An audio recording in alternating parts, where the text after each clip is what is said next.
Hi everyone, my name is Pablo Allen and I am the academic director for the Global Institute Monteverde. And today I'm here to talk to you about our integrated farm. So, first, I want to show you a few things that are around us. You can hear some birds in the background, and over here you can see here's one of our cattle pastures. Over there we have one of the cows, Lula, and then we have another cow over there, which is camouflaging against the background. Okay, but let's get back to business and let's go into the farm. Okay, guys, so I'm going to explain to you our integrated farm, food, and fuel system with this diagram over here. So, as you saw earlier, uh, we have cows in the farm. Soon I will show you the pigs. Um, both both animals are obviously used for food to be served in the dining hall for everybody to eat. But also, we one of the big problems of cattle and of pig is their waste. So we have their poop, and we use that to create fuel in our biodigester, which I will talk about in a second. Okay, the biodigester will be used to produce fuel for the kitchen, right? It will be used to cook and to heat up food, which I will refer to later.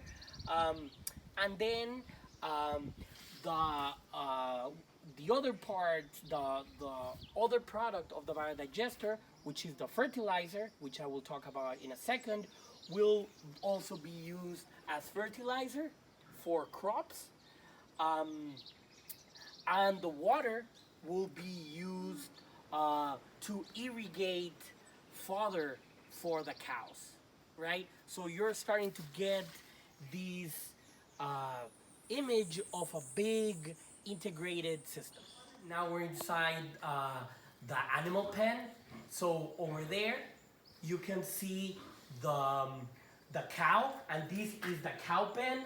I hope we can get a close up on the poop, and you can see a lot of cow poop. They produce a lot of waste, and that's what we need to get rid of instead of just throwing it into the river. Over there, look over there, you can see Marlon walking. He is the guy that takes care of most of the farm. Okay, here you can see the pigs, and right now we have um, 5 pigs um, in the farm. They need to be kept in pens because they are pretty destructive when you let them loose on a pasture.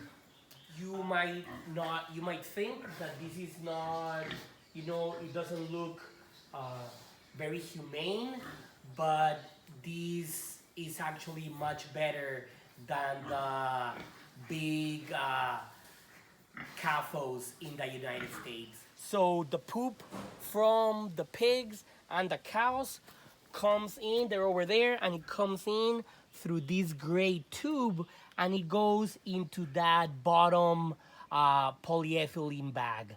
And that is our biodigester. So what happens in the biodigester is that we accumulate the poop from the animals and we add water and then fermentation occurs. So what comes out from that fermentation? What happens is that methane is produced. So the methane is it's accumulated on that the upper polyethylene bag that just has methane, and that will go eventually to the kitchen, and it will be used to cook and to heat up food. But we will see that later. For now, let's get back to the biodigester. So, what are the products that we get from the biodigester?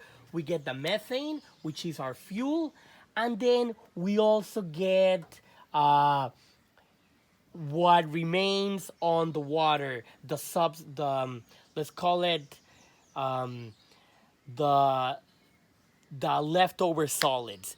Those leftover solids are rich in nitrogen, phosphorus, and potassium, and that will be used as our fertilizer. This is the other side of the biodigester. The After the water and the poop, every time it gets flushed into the biodigester, the old solids come out through this hole and they go into um, these tubing, and these will take them to some lower pools that I'm going to show you right now. These three pools that are collected, that are covered by this black material, so that leaves and grass doesn't follow them.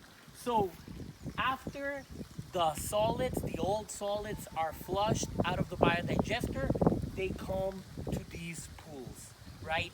And the idea is that the solids accumulate in the bottom of these pools, and you can see it will accumulate because there's plastic covering all the pools. So the solids will accumulate on the bottom while the water is separated from the soils, and it just keeps flowing down, down, down, and until eventually it reaches that other pool.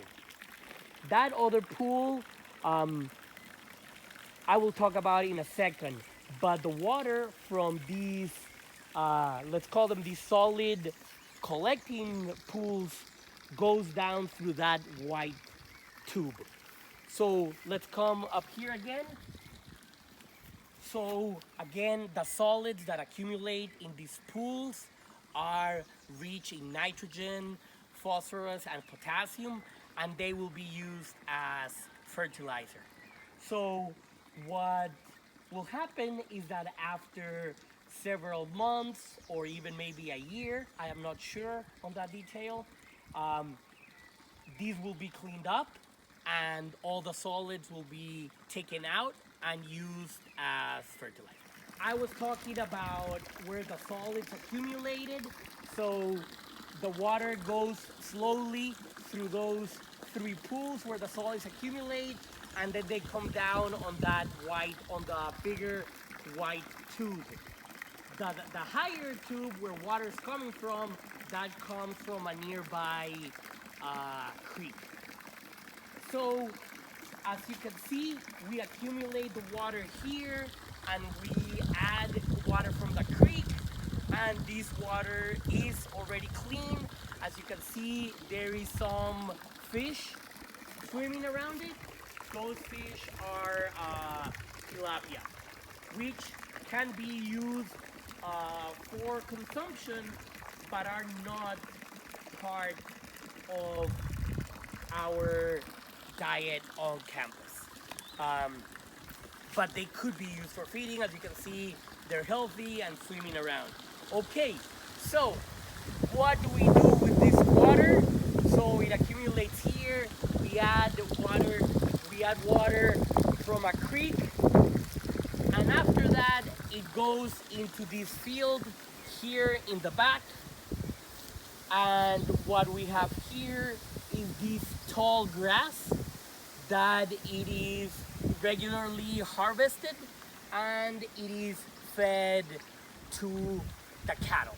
What you can see here to my right is not a biodigester. This is the methane storage container that we have next to the kitchen.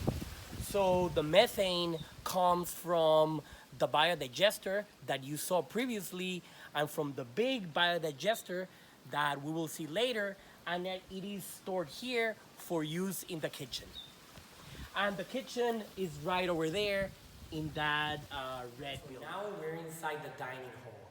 So the methane that was stored in the methane storage tank then comes into the dining hall through this tube over here, and it goes into these heating plates.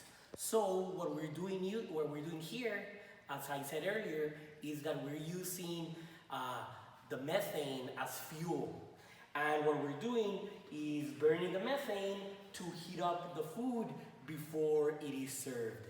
It is also used in the kitchen to cook. The important thing is that after the methane is burned, it produces CO2. CO2 is not great for greenhouse gases, but it is much better than methane. So it is better to burn the methane and to provide fuel, to heat up, to cook food, and to heat up the food, and then it is released as CO2 instead of releasing methane. Again, this is part of the cycle. Okay guys, let's talk about some additional components of our integrated farm food fuel system.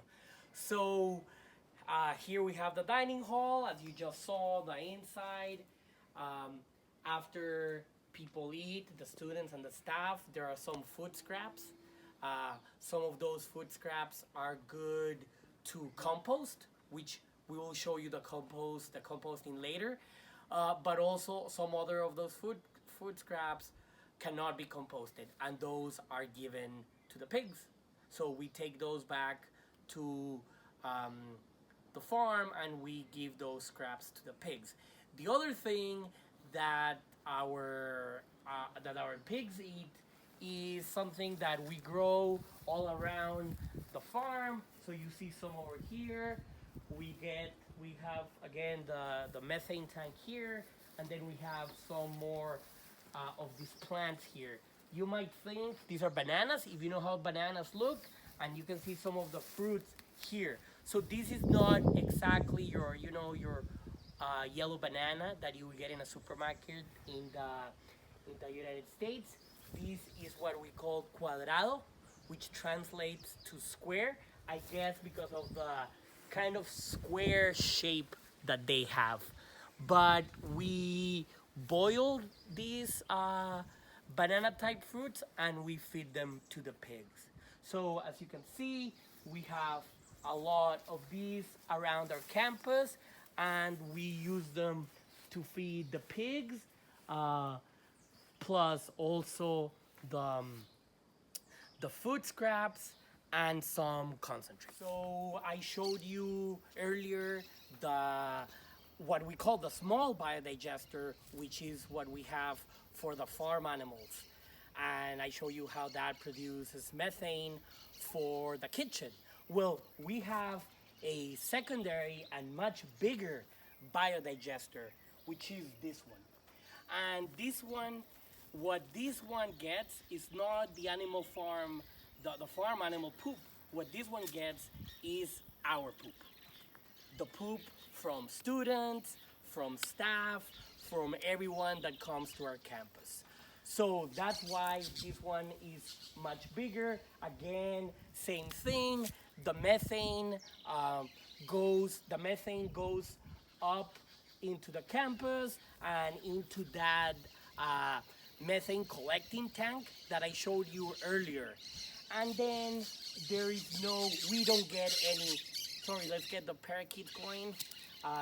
We don't get any fertilizer from this one. Instead, those solids are processed below me in this purification tank. Hello guys, so right now we're going to keep talking about the integrated farm food fuel system that we have going here at the Global Institute Monteverde campus, and I want to talk about my favorite part of the system, which is the food part.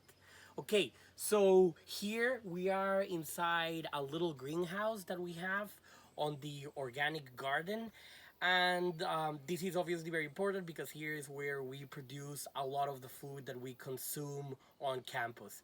Right now, because we don't have students on campus, we're in the process of moving this organic garden closer to where the biodigester is, where the pigs and the cows are. But we still have a lot going on here. So this, do you know what this plant is? You probably don't, because I did not know a month ago if you had shown me this. So this is lettuce. So in this little greenhouse, we used to plant lettuce, onions, peppers, um, a lot of different things. And right now, what we're doing is that we are letting everything grow to produce seed. So here's the lettuce to produce seed. In the back, we have tomatoes, again, to produce seed so that we can go and plant on the new organic garden. And here you can see the corn that we were also going to use this seed to come up with our new organic garden. But right now, let's walk, and I'm going to show you a few things around the garden. So here is the really nice pepper. So this is pepper that looks like a tomato, but it's actually pepper. And here we have a little more um, uh, spicy pepper. We're in the middle of our organic garden, which again, I said we're transitioning to move closer to the biodigester. So what we're going to do with this organic garden is turn it into an organic coffee plantation. And the coffee is already on the ground. You can see a coffee plant right here. You can see them all around. There's one over there.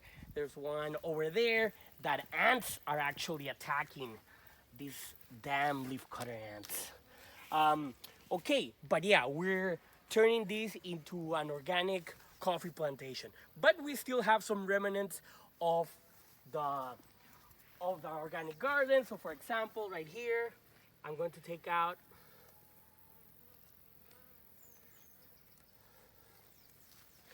Here I'm going to take out some scallops that I'm going to use for breakfast tomorrow. So I'll just take this with me, and I'm going to show you a few more things that we have. Also, if you can see, apart from coffee, we have other things like bananas, and we have a lemon tree, an orange tree that we will use to create some shade for this coffee.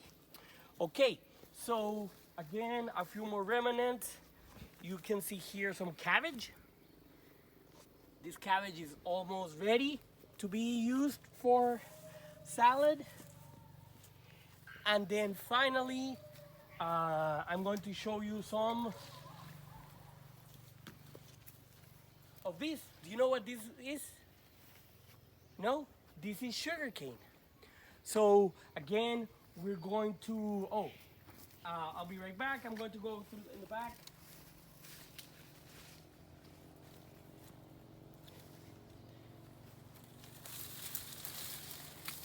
Here is some sugarcane ready to be consumed. So apart from cows and pigs, we also have chickens. So I want to show you the chicken coop and our egg-laying stars, the hens.